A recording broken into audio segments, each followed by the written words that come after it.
यहाँ पे जो चाइल्ड कैंडल है वो मास्टर कैंडल के हाई के ऊपर नहीं जानी चाहिए। कोई भी कैंडल मास्टर कैंडल के ऊपर क्लोज नहीं होनी चाहिए और वैसे ही मास्टर कैंडल के लो को ब्रेक नहीं करनी चाहिए। मतलब यहाँ पे जो चाइल्ड कैंडल है वो मास्टर कैंडल के लो को ब्रेक नहीं करनी चाहिए जब मार्केट में हाई सेलिंग हो रही होती है और यहाँ प्राइस नीचे गिरता जा रहा है और वही चार्ट पे ऐसा पैटर्न बनता है जिसमें मास्टर कैंडल के साथ ये चाइल्ड कैंडल बन रही है।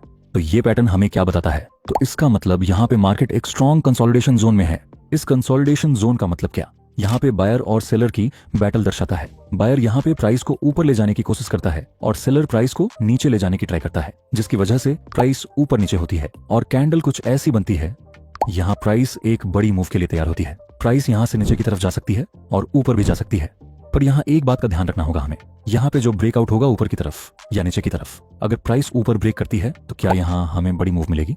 वैसे ही जब प्राइस नीचे ब्रेक करेगी तो क्या हमें बड़ी मूव मिलेगी? मतलब कि किस तरफ एंट्री करना चाहिए, बुलिश की तरफ एंट्री करे कि बेरिश की तरफ एंट्री करे, दोनों में से कौन सा ज्यादा हमारे फेवर में है? तो बुलिश ट्रेंड हमारे फेवर में ज्यादा होता है। इस ट्रेंड की तरफ बड़ी मूव आने की चांस ज्यादा होती है।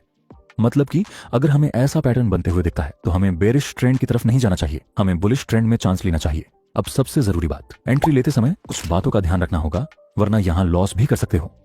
ब्रेकआउट होते ही एंट्री नहीं लेनी है, हमें ब्रेकआउट कैंडल पे ध्यान देना होगा। तो जब नेक्स्ट कैंडल की प्राइस ब्रेक करती है मास्टर कैंडल के हाई को और ऊपर क्लोज करती है, इस कैंडल की बॉडी पे डिपेंड करता है हमारा ट्रेड।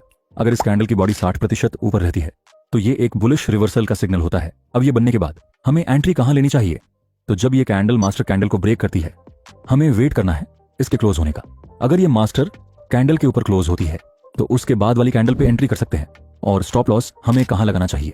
स्टॉप लॉस काफी जरूरी है। स्टॉप लॉस लगाने से हम अपना लॉस फिक्स कर देते हैं। स्टॉप लॉस हम इस कैंडल के नीचे लगा सकते हैं और चांस होता है कि प्राइस यहां से एक बड़ी मूव दे सकता है और हम अच्छा प्रॉफिट बना सकते हैं। पहले आपको चार्ट पर प्रैक्टिस करना चाहिए और उसके बाद ही स्ट्रेटजी अप्लाई करनी चाहिए। तो ये थे कुछ जरूरी पॉइंट अगर हम मास्टर कैंडल स्ट्रेटजी का यूज करते हैं।